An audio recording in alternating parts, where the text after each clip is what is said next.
Olá a todos, mais uma vez nós estamos de volta para gravarmos mais um vídeo, fazermos mais uma explanação, continuarmos crescendo no desenvolvimento do nosso entendimento.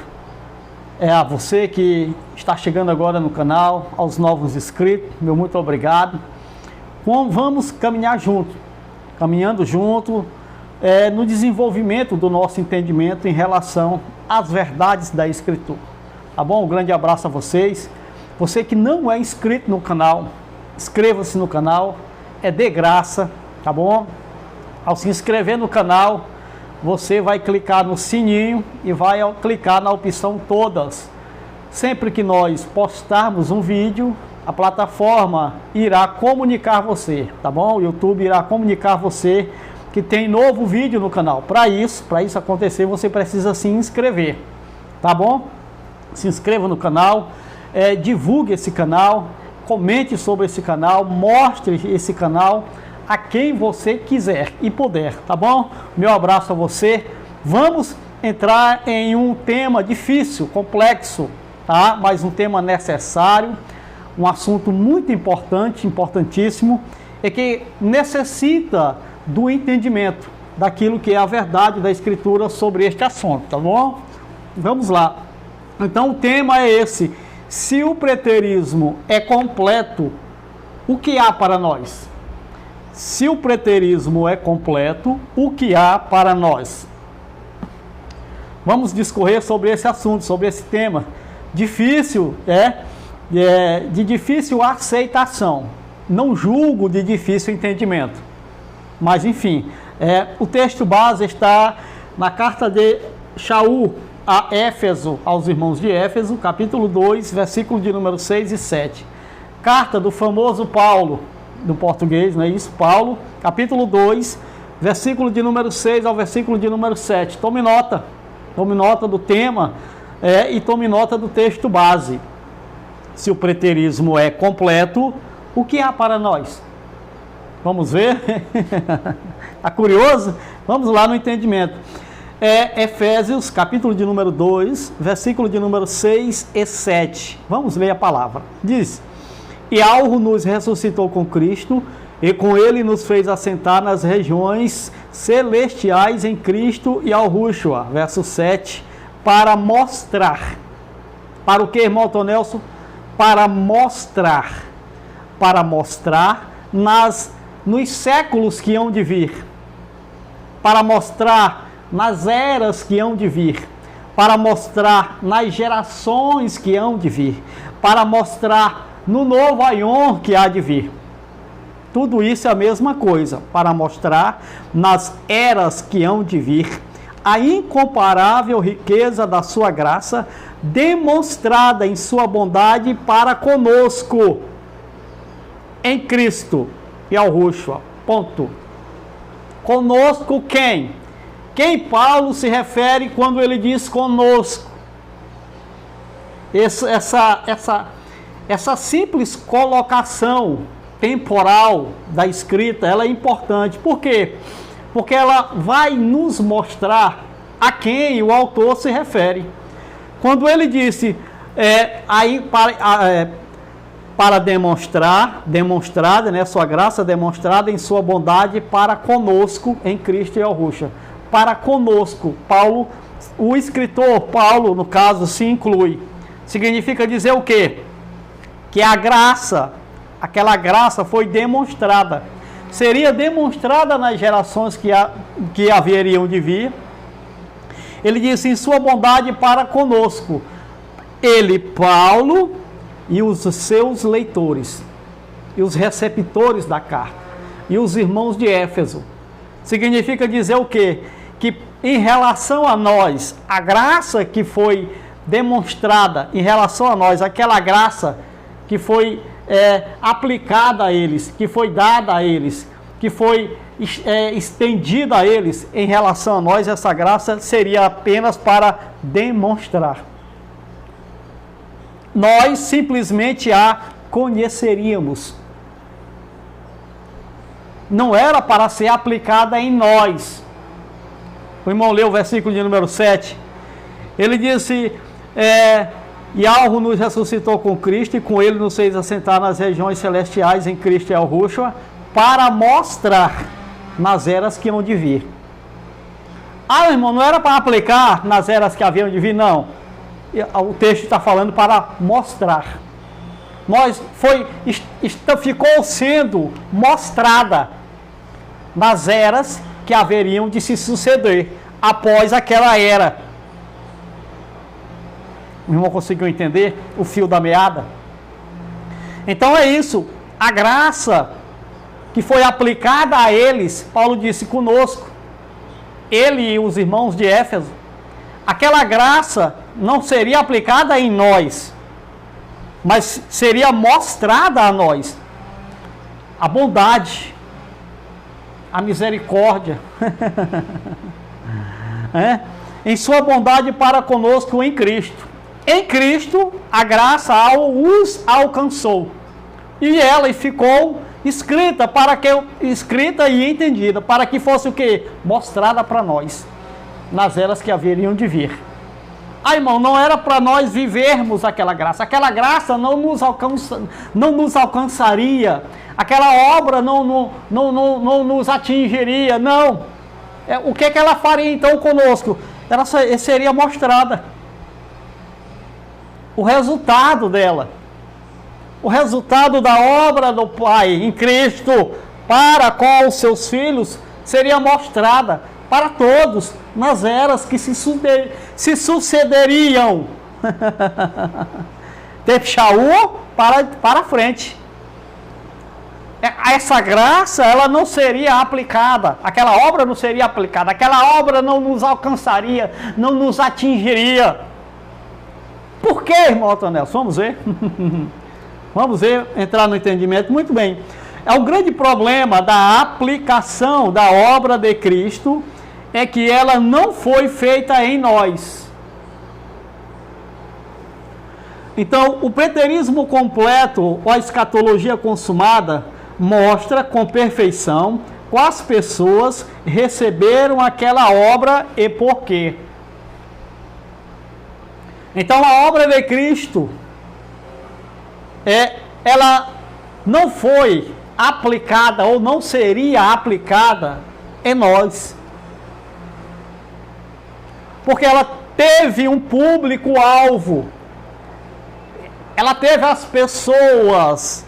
Ela teve o oikomen, do grego. Ela teve o oikomen em que ela foi aplicada.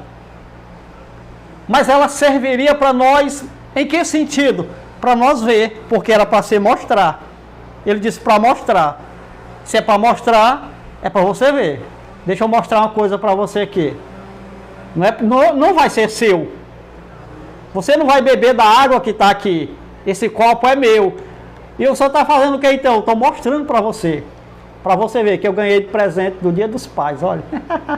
Que maravilha. Pai, te amo. Está aqui. Eu vou provar da água. Esse copo e essa água, ele está sendo aplicado em mim. Você não vai participar dessa água e nem desse copo, mas eu estou mostrando para você. Você achou graça aos meus olhos, então eu decidi mostrar para você aquilo que é meu. Pronto. O Eterno decidiu mostrar para gerações futuras, após essa aqui, deixa eu mostrar a escritura, senão tem gente que não acredita, mostrar a obra que ele fez através de Cristo, alcançando aquele povo pela sua graça e misericórdia. Ele disse, vai ser mostrada. Ah, não é para ser aplicada. Não, irmão, não era para ser aplicada. Por que, irmão Otonelson? Porque nós não somos o público-alvo e também tem um porquê que nós não somos o público-alvo. Então fica o questionamento. A pergunta, em quem e por que foi aplicada a obra de Cristo? Em quem e por que foi aplicada a obra de Cristo? Eu já quero adiantar que a obra de Cristo não foi aplicada em nós. Por que, irmão Tonelson? Porque nós nunca estivemos na mesma condição em que essas pessoas aqui estiveram. Não. De Gênesis a Apocalipse. Não, nós nunca estivemos nesta condição. Essa condição aqui, ela se encerrou por volta do ano 70 DC. Quem esteve de Gênesis até o ano 70 DC, mais ou menos ali, período da parousia, é que foi abraçado, atingido, alcançado, é que esta obra foi aplicada neles. Porque eles tinham e estavam em uma condição que nós nunca estivemos. Se você tiver 2 ou 3 filhos, presta atenção. Quando você casou e aí com 1 ano, 2 anos, a mulher engravidou, veio o primeiro filho ou a primeira filha. E aí você era pobre de Maré Desci, talvez seria como eu. Eu era ajudante de pedreiro e quando tinha serviço, um bico aqui, um bico acolá, bico aqui, bico acolá. Chegamos ao ponto de almoçar ou jantar, às vezes, partindo um ovo. Eu e minha esposa. Nós partimos um ovinho bem no meio.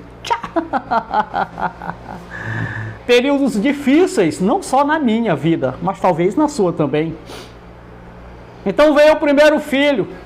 Você ralou, buscou, você se esmerou, você buscou, você lutou junto com a sua esposa e vocês conseguiram alcançar outro patamar de vida. O primeiro filho passou pelo deserto junto com vocês. O primeiro filho passou pelo vale junto com vocês. O primeiro filho passou pela seca, pela necessidade, pela fome, junto com vocês. Mas os anos passaram, lá na frente, a vida de vocês mudaram. Aí veio os outros filhos, ou o outro filho, não sei. Quando ele nasceu, o segundo ou o terceiro, o segundo, vamos lá, o segundo. Quando o segundo nasceu, a sua vida, a sua condição financeira era totalmente diferente. Aquela condição de pobreza já não existia mais na sua família, na sua casa. Aquela criança, ela nunca vai ter a ideia do que foi aquele período. Mas ela vai saber. Porque você vai mostrar para ela, você vai dizer para ela: olha, meu filho, nós passamos um tempo assim ruim. Quando esse menino, teu irmão aqui mais velho, era ainda nascido, tinha 3, 4 anos, a taboca aqui rachava, meu irmão, aquele o bicho pegava. Mas hoje, a condição é diferente, você não passou por aquela condição. Ele não viveu aquilo, aquela situação, presta atenção, aquela condição de pobreza não atingiu aquela segunda criança. Aquela segunda criança nasceu em um lar totalmente diferente. O irmão consegue entender? Isso aqui é a mesma coisa da Bíblia. Aquele povo lá, do Gênesis até o ano 70, era o período da escassez, da fome, do vale. Quando nós nascemos, é um modo de falar, de 70 DC, do primeiro século para cá, de 70 DC, do primeiro século em diante, os que nasceram fora daquela condição primária dos nossos primeiros irmãos. Os nossos primeiros irmãos passaram por uma condição que nós nunca passaremos. Nunca. É por isso que aquela condição não se aplica em nós. Se se aplicasse em nós, tipo, deixa eu agora clarear a sua mente. Tipo, os irmãos dizem assim, olha, muitos dizem, milhares, milhões dizem, a morte de Cristo no Calvário, lá no madeiro, em 33 mais ou menos DC, lá, quando ele morreu lá no madeiro, aquela morte lá me atingiu. O sangue dele respingou em mim e me alcançou aqui.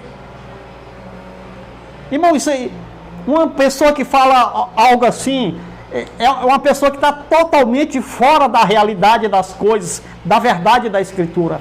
Aquela condição lá, ela nunca nos atingiu. Então, aquela obra, aquele trabalho que o Pai fazia, que Cristo fazia, ela não era para nós. Entende? Era para quem estava lá naquela condição. Quando eles saíram daquela condição, eles glorificavam, agora sim, agora nós temos que comer, agora nós estamos bem, tem roupa para vestir, está tudo ok. Os que nasceram depois, já nasceram sem a ideia daquilo, sem a necessidade daquilo. O irmão consegue entender o que eu estou querendo lhe dizer? Nós vamos produzir 2 vídeos sobre este assunto. Irmão, então em quem e por que foi aplicada a obra de Cristo? Primeiro, todos os destituídos da glória de Yahweh. Gênesis, capítulo de número 3, versículo de número 23 e versículo de número 24. Preste bastante atenção, Gênesis, capítulo de número 3, verso 23 e 24, diz: por isso o soberano Yahweh o mandou embora do jardim do Éden para cultivar o solo do qual fora tirado. Depois de expulsar o homem, colocou a leste do jardim do Éden querubins e uma espada flamejante que se movia, guardando o caminho para a árvore da vida. Então o homem foi expulso da condição perfeita. O nome que se coloca é jardim. Jardim nunca foi, presta atenção, talvez você nunca ouviu de alguém isso aqui. Jardim nunca foi o jardim do Éden, ou jardim no Éden. Nunca foi um jardim literal, com flor, a abelhinha sentando na flor, a rosa, a margarida. As irmãs sabem aí o tipo de planta que tem no jardim. Não era isso aí. Jardim é uma palavra metafórica, uma palavra simbólica para falar de uma condição perfeita em que o homem estava com o Criador. Essa condição perfeita, ele foi arrancado dela. Não foi o homem que saiu, foi o Eterno que arrancou ele dessa condição. Bicho ruim, tu comeu do fruto. Comi, pai, então sai daqui, sai dessa condição. Ele foi expulso do jardim, expulso da condição perfeita com o pai. Ficou o que então, irmão Tonelson? Ficou destituído, separado da presença, da glória do pai. Logo, perdeu a vida. Estar separado da presença do pai significa que é estar morto, estar sem vida. É por isso que ele disse, no dia que você comer, você vai morrer. No dia que ele comeu, ele morreu. Foi separado. Ele foi arrancado da presença. Foi atirado dele a vida.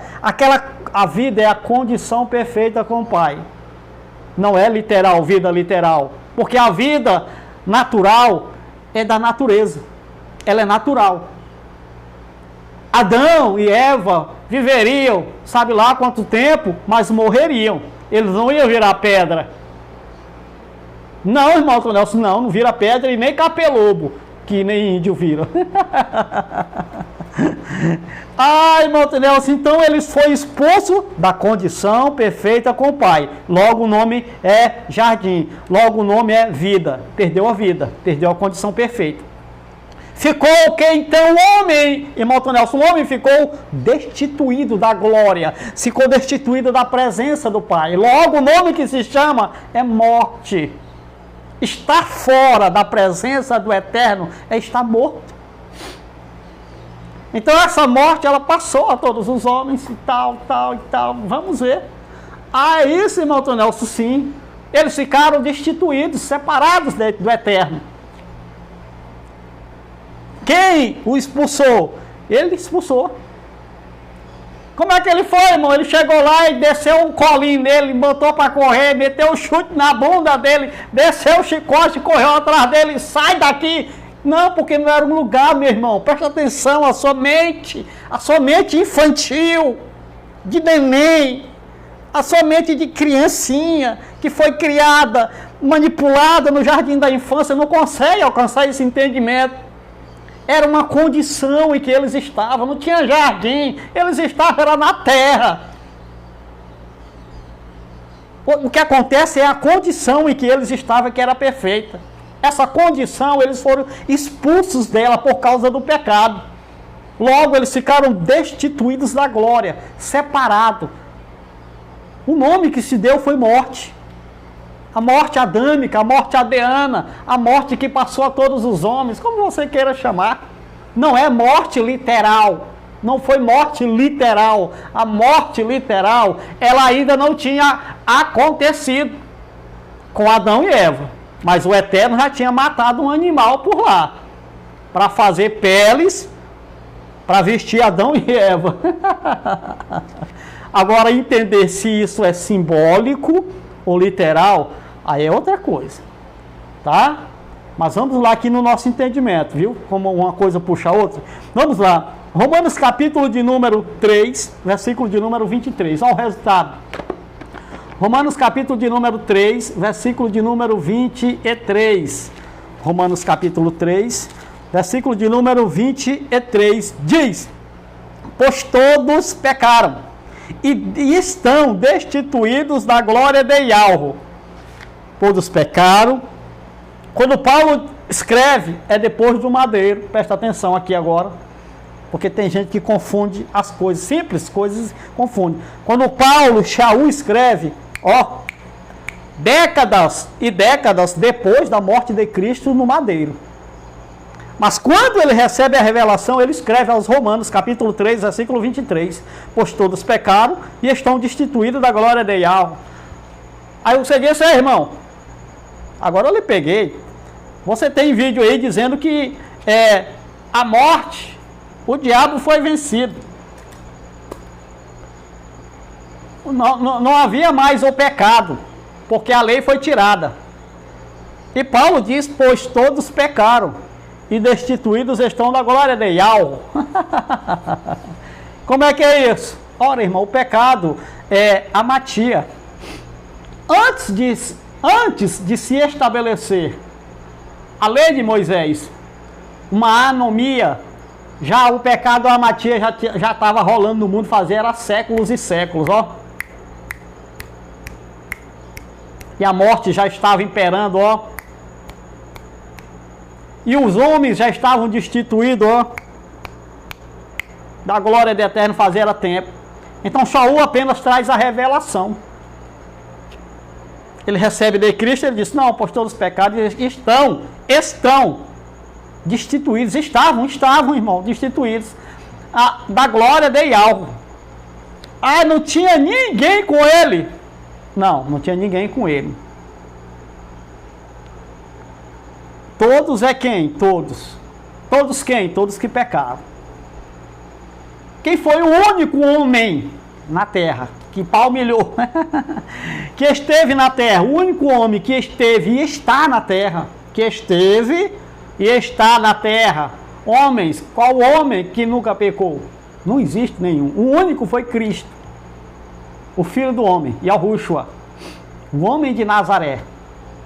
Ele foi o único que não pecou. Irmão, mas uma certa vez Cristo chamou os fariseus de filho do diabo. Aí isso é pecar? Falar a verdade? Irmão, mas ele chamou ele de serpente e víboras. Aí isso é pecado? Falar a verdade? Não, irmão, lá no templo ele fez um azorrague, um chicote, e desceu a taca nos cambistas, meteu o pé na gaiola, arrebentou tudo, botou todo mundo para correr lá da beira do templo, irmão. Isso não é errado, ele não pecou. Não, isso não é pecado, não. Ele estava fazendo a coisa justa, a justiça. Ele tinha direito de fazer. Direito e autoridade para fazer. É isso, irmão, sim. Então todos estavam destituídos da glória. Então, a obra de Cristo foi para esse povo. Desde lá, do Éden. Irmão, mas os que chegaram no ano 70, os que estavam lá Já tinha morrido um bolo de gente, muita gente. E como é que foi que alcançou o quê? Alcançou o quê? Alcançou os filhos. E até o ano 70, os que estavam vivos e os que estavam mortos. Chegar lá perto a gente explica esses detalhes. Muito bem. Romanos capítulo de número 5, versículo de número 12 ao versículo de número 14. A pergunta é: em quem e por que foi aplicada a obra de Cristo? O primeiro ponto é: a todos os destituídos da glória de Yahweh. A minha pergunta para você é: em que momento, presta atenção, em que momento da sua existência na terra ou da sua existência na glória você esteve destituído da glória do Pai, separado do Pai? Em que momento? Eu te pergunto. Em algum momento você esteve destituído do eterno? Você que está me ouvindo agora, ou que vai me ouvir depois, em que momento você esteve destituído da glória do eterno? Se em algum momento você esteve destituído da glória do eterno, eu queria que você me mostrasse na Bíblia. Me mande um versículo. Olha, irmão, livro tal, versículo tal. Está aqui. Eu estive destituído da glória. Não, porque aqui na Bíblia você vai encontrar um povo destituído da glória do eterno. Mas não somos nós. Não é você e nem sou eu. Então você precisa aprender a ler. Pelo menos, é o básico, tá bom, irmão? O problema qual é, irmão? É que 80% não sabe ler. Irmão, eu não falo isso aqui querendo menosprezar, ou desprezar, ou envergonhar, ou criticar ninguém, não. É uma verdade, é fato. O brasileiro, por natureza, é um analfabeto funcional. O que é um analfabeto funcional? É alguém que lê as palavras, as frases, o texto, mas não entende o que o texto diz. Só lê. Seu analfabeto. Tem um analfabeto total, que ele olha, é como olhar para um vazio, para um clarão, para um nada, porque ele não sabe ler. Ele só vê coisas riscadas. Ele não entende letra. É um analfabeto total. O analfabeto funcional, ele lê. Mas ele não consegue discernir a leitura. Ter o intelecto do que o autor do texto, ou o que o texto está falando. O que é que o enunciado está dizendo, de quem, por quê. Ele não consegue discernir isso aqui. É facilmente manipulado. E aí, qual é a quantidade desse povo? Cerca de 80%. 90% ele sabe ler, ele entende alguma coisa, mas ele não sabe contextualizar a Bíblia. Pensa que a Bíblia foi um livro, as pessoas leem a Bíblia como se tivesse sido o Machado de Assis tivesse escrito, a Cecília Meirelles tivesse escrito, Paulo Coelho escreveu a Bíblia anteontem e agora está aqui o livro publicado para mim, falando coisas de mim. Não é isso, meu irmão. Olha a quilometragem de ignorância em que as pessoas estão. Acham que isso aqui foi escrito. As letras que estão aqui, as promessas e a aplicação da obra está sendo aplicada hoje em mim. Não, aqui é a Bíblia. Eu vou abrir aqui e vou ver o que é que Deus tem para mim. Olha que palavra linda. Deus falou comigo. Deus está falando contigo aqui não, irmão. Vou arrancar os cabelos tudinho. Já está branco. Cabelo branco e careca, irmão. Opa, pensa na coisa. Aí ia ficar meio descoisado. Isso aqui não foi escrito para nós. Permaneceu escrito, então nós temos o conhecimento. Se não tivesse sido escrito, teríamos o conhecimento apenas verbal, oral. Ia passando de geração para geração o entendimento oral. Mas o homem desenvolveu, veio a escrita, veio a comunicação, veio a imprensa, veio tudo, veio um desenvolvimento. Então as histórias antigas, elas ficaram escritas em livros, estão escritas. História dos países, das nações, dos povos e guerras e tudo está escrito. A Bíblia não é diferente, ela conta a história de um povo, da nação de Israel, que ela fecha em 70 BC. Esse Israel que está hoje aqui, que nasceu em 1948, é um Israel que não é um povo da promessa.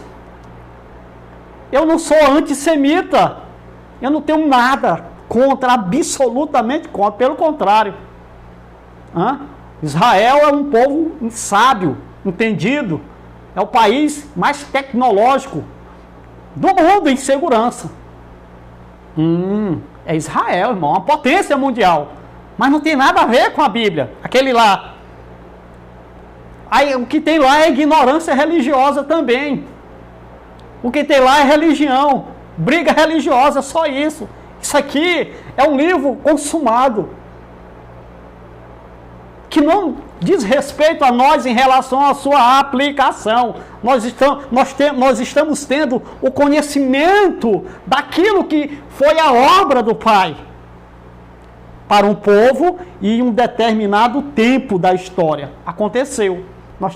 Nós estamos tendo conhecimento da história dos nossos irmãos, do tempo que eles eram pobres e eram carentes, eram necessitados, como as suas necessidades foram supridas, foram alcançadas, ponto. Irmão, é isso, é nesse entendimento sim. Romanos capítulo 5, verso 12 em diante diz: portanto, da mesma forma como o pecado entrou no mundo por um homem, pelo pecado a morte, assim também a morte veio a todos os homens, porque todos pecaram. Pois antes de ser dada a lei, o pecado já estava no mundo, mas o pecado não é levado em conta quando não existe lei. Ele disse, todavia, a morte reinou desde Adão até o de Moisés, mesmo sobre aqueles que não cometeram pecado semelhante à transgressão de Adão, o qual era um tipo daquele que haveria de vir. Foi isso que aconteceu. Então, os homens de então ficaram destituídos da glória do Eterno, por causa do pecado, que trouxe a morte, que trouxe a separação. Então a obra de Cristo, a obra do Pai, através de Cristo, porque o Pai estava em Cristo, reconciliando o mundo consigo mesmo. Restaurou. Cristo foi a ponte entre o homem e o Pai, que o Pai construiu. Não foi o homem que construiu a ponte, foi o Pai que construiu a ponte. Não foi o homem que teve a condição de chegar para o Pai e sanar aquele problema. Não, foi o próprio Pai. O homem não tinha condições, então veio o que é isso? É a graça, um favor. Uma benevolência, uma dádiva do Pai para com o homem. Por quê? Porque no homem havia filhos participando de carne e sangue. Mas estavam, todos que vinham participar de carne e sangue, entravam naquela condição. Por exemplo, você tem um parente que mora fora. Você aqui é bem de condição e tal, na sua casa. Agora, quando você for para lá eles são pobres, de maré descer. Casinha de barro, chão batido, coberta de palha, o poço 10 quilômetros para pegar água, banho uma vez por dia, come uma vez por dia, o fogo é no carvão ou na lenha, precária, a rede a cama é a rede. Aí você vai morar com eles, você vai entrar na condição deles. Irmão, você vai ficar pobre. Você vai estar naquela condição, se você for morar lá. Qual o problema? O que é que o senhor está querendo colocar? Quando os filhos do Eterno estavam na glória, rico de maré desci. Eles estavam lá, no bem bom. Aí chegou o tempo deles ir participar de carne e sangue. Eles tinham sido eleitos. Ei, quando é que eu vou participar de carne e sangue, pai? Aí ele disse, rapaz, no tempo de Cristo tu vai estar lá. Vacilou. No tempo de Davi tu vai estar lá. No tempo de Abraão tu vai estar lá. No tempo de Noé tu vai estar lá. Pensa na agonia. No tempo da igreja tu vai estar lá. participando de carne e sangue, tu vai entrar em uma condição chamada de morte. Tu vai ficar pobre, necessitado e carente. Mas depois eu vou te resgatar daquela condição, eu vou te tirar daquela condição de novo. Mas você foi escolhido, esse grupo aqui foi escolhido para participar de carne e sangue nesse tempo. O irmão está conseguindo entender? Então, todos os que foram destituídos da glória. Segundo, vamos lá, todos os eleitos desde o Éden até mais ou menos ali o ano 70 descer na parousia.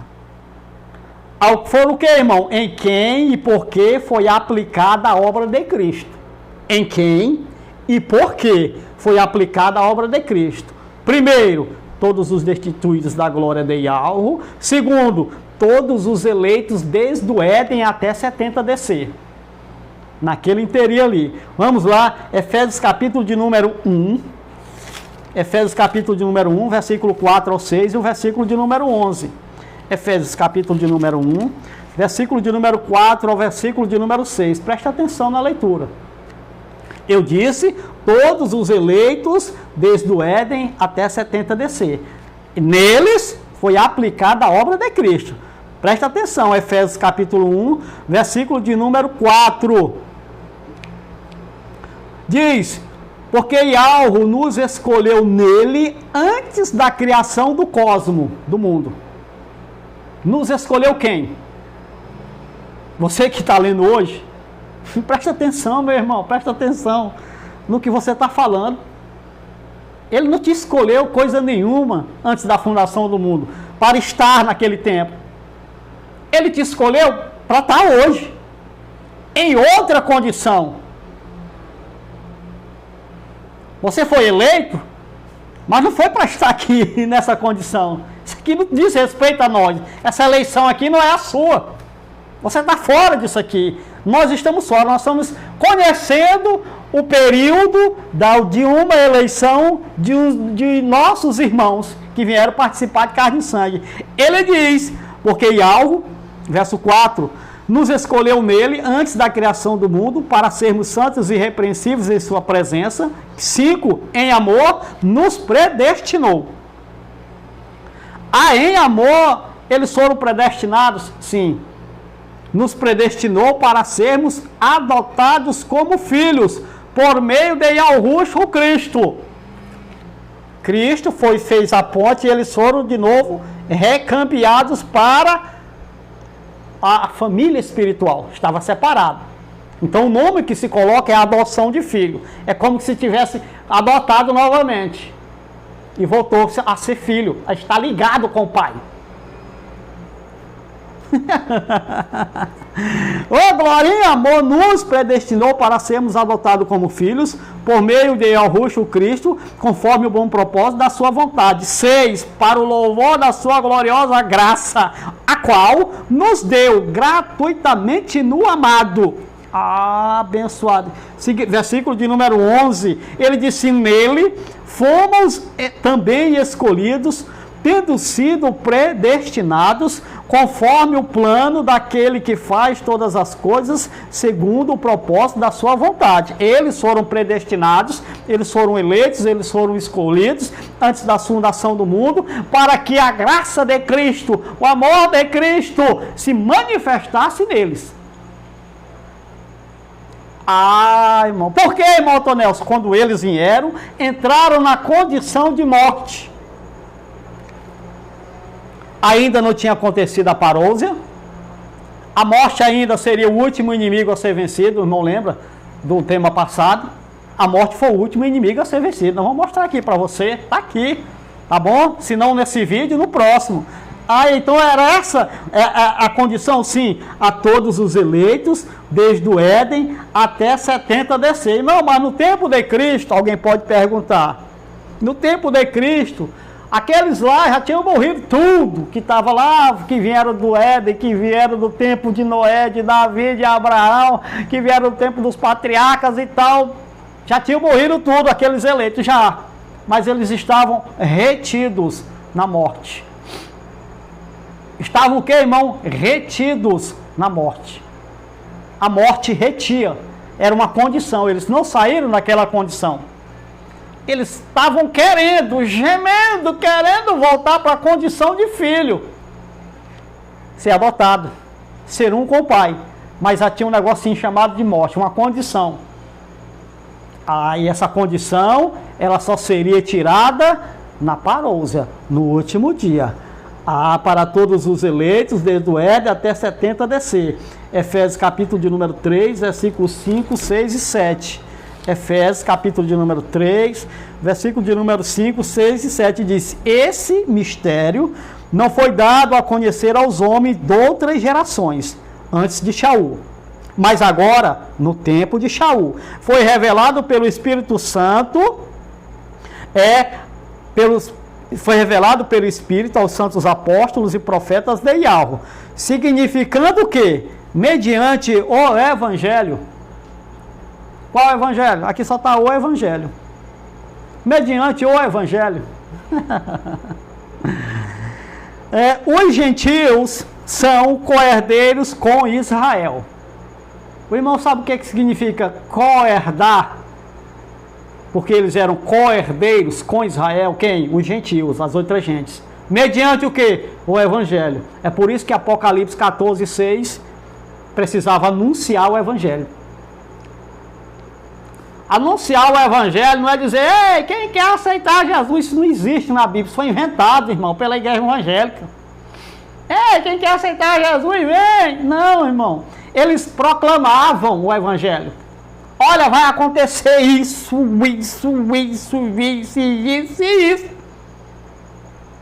Cristo é o Filho do Eterno, está reinando em glória. Ele vai vir, vai despocar Israel, vai destruir, vai julgar as nações, vai ressuscitar os mortos. E você é filho, se você for um filho, você faz parte. Os filhos criam. Os filhos tinham a fé como dom. Os filhos, naturalmente, quando ouviam a voz, eles ouviam e entendiam, criam, passavam a caminhar com Cristo pela fé. Não era literal, caminhando com... Quem caminhou literal foram os 12 apóstolos. Por um período mais ou menos de 3 anos, foi só isso. O restante foi caminhando pela fé. Você e eu, nós nunca caminhamos com Cristo. Nem se você quisesse. Porque a fé que nós temos hoje não tem nada a ver com aquela fé lá. Aquela fé lá é outra. Aquela fé lá é para outra coisa. A nossa fé é diferente hoje. É a fé de entender que tudo já aconteceu, foi consumado, tudo já foi realizado. Nós cremos nisso, que a obra de Cristo foi consumada, foi realizada naqueles que ela disse que seria consumada. Ponto. Essa é uma fé diferente daquela. Aquela fé, eles tinham fé de que a coisa iria acontecer. A nossa fé é de que a coisa já aconteceu. Olha a diferença, meu irmão. O irmão consegue entender? Eu sei, irmão, que quando o cara cai de paraquedas aqui, ele fica doidão. Não estou entendendo nada, esse cara é louco. Que loucura é essa? Que bizarrice é essa? Não entende, meu irmão, isso aqui é para adultos no entendimento. Você está vendo esses cabelos brancos aqui, ó? Cada cabelo branco desse aqui é um conhecimento da Escritura. Ó, ainda tem um pouquinho, tá vendo aqui, ó? Esse aqui é o restinho que está faltando para me entender. O cara fica louco. Então é isso, irmão. Isso é claro, meu irmão. Efésios capítulo 3, versículos 5, 6 e 7.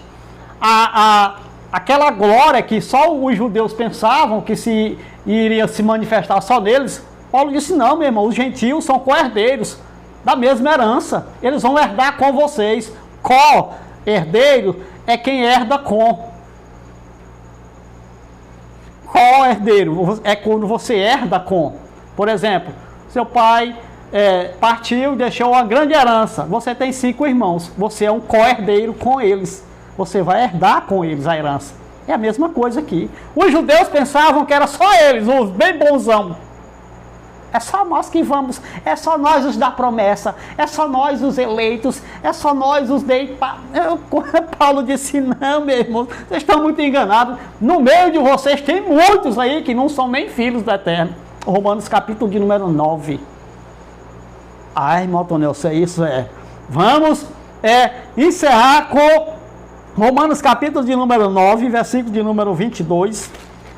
Romanos capítulo de número 9, versículo de número 22. E versículo de número, ao versículo de número 24. Romanos 9, do 22 ao 24, abençoados. Esse Ialro, querendo mostrar a sua ira e tornar conhecido o seu poder, suportou com grande paciência os vasos de ira, preparados para a destruição.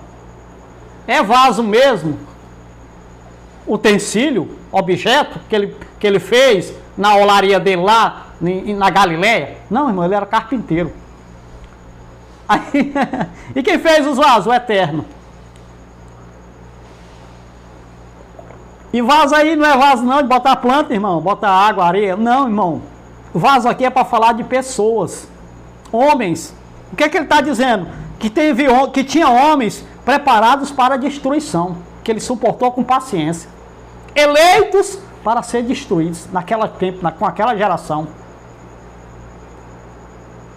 Aí, irmão, homem. Vamos seguir. 23. Quer dizer, se ele fez isto para tornar conhecidas as riquezas da sua glória, aos vasos de sua misericórdia, que preparou de antemão para a glória. Ou seja, disse Shaul, a nós, a quem também chamou, não apenas dentre os judeus, mas também dentre os gentios, como ele disse ao profeta Oséias. Chamarei um povo, chamarei povo a quem não era povo meu. Colocarei vocês em ciúmes. Falando de quê? Falando de que os gentios também seriam co-herdeiros com eles. É a concordância daquela palavra que eu li agorinha. Quer dizer que tinha os vasos de honra e tinha os vasos de ira? Sim, Romanos 9, do 22 ao 24. Para mostrar o seu poder, dar conhecido o seu poder para o mundo, para o cosmo, para a sua criação, ele suportou com paciência os vasos de ira, preparados que ele fez para a ira, para a destruição. Mas também para mostrar a sua misericórdia. Que é soberania, meu irmão. Você não entende? Problema seu. Para mostrar também a sua misericórdia. Ele disse assim, quer dizer, se ele fez isso para tornar conhecidas as riquezas da sua glória, aos vasos de sua misericórdia, que preparou de antemão para a glória. Ou seja, ele disse nós, a quem também chamou, não apenas dentre os judeus, mas também dentre os gentios. Eram o quê? Os vasos de honra, os vasos de glória. Eram os filhos que vieram participar de carne e sangue, dentre os judeus e dentre os gentios. Tem nada a ver com carne e sangue aqui. Os que foram preparados para a ira, foi carne, vaso de ira. Isso aqui é vaso de ira. O filho lá dentro, vaso de honra. Isso aqui é bode. O filho lá dentro, ovelha.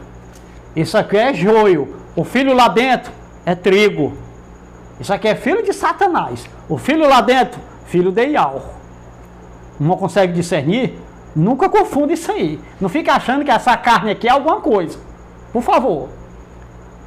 Como homens, dentro do conhecimento, dentro do entendimento, como cidadão, você tem que procurar viver da melhor maneira possível. Ser a melhor pessoa possível. Quando dá, quando pode. Mas não se engane. Isso aqui é serpente. Satanás, diabo. Isso aqui está no fogo. Vai morrer aqui, acabou aqui. O Eterno fez uma obra de bênção, de purificação, de restauração para os vasos de honra, para os filhos. Espírito, também conhecido como espírito. Agora, para a natureza humana, o que foi preparado foi o lago de fogo. Tá bom? Nunca se esqueça disso. Tá, abençoado? Então, nós estamos encerrando esse vídeo. Tem mais, irmão? Tem. Esse tema aqui é 2 vídeos. Agora que eu comecei a apertar o parafuso. No próximo vídeo nós vamos dar mais uma apertada. Aí o irmão vai saber o que é bom. O que é bom entender a Escritura. O tamanho da responsabilidade que nós temos. O tamanho do peso que está sobre os nossos ombros. Por causa desse conhecimento, por causa desse entendimento. Os religiosos, irmão, não sabe de nada não. Não tem peso de nada não. O cara dá 5 real, 10 real, aí fica, já fiz a minha parte. O meu pai. O cara vai, dá hora de joelho, faz uma procissão, canta um culto, vai não sei o que, pula na água, faz alguma coisa, vai dizer, já fiz a obra. Sabe de nada não, meu irmão. Responsabilidade é essa que nós temos, de conhecer a verdade da Escritura e mostrar ela, manifestar ela nos dias de hoje. Em um mundo totalmente depravado pelas religiões, tá bom? Vamos conhecer a verdade de fato e de verdade? Tem coragem? Então fique no canal, se inscreva no canal e vamos juntos partir para dentro do conhecimento da verdade da Escritura. Um grande abraço a todos vocês, até o próximo vídeo.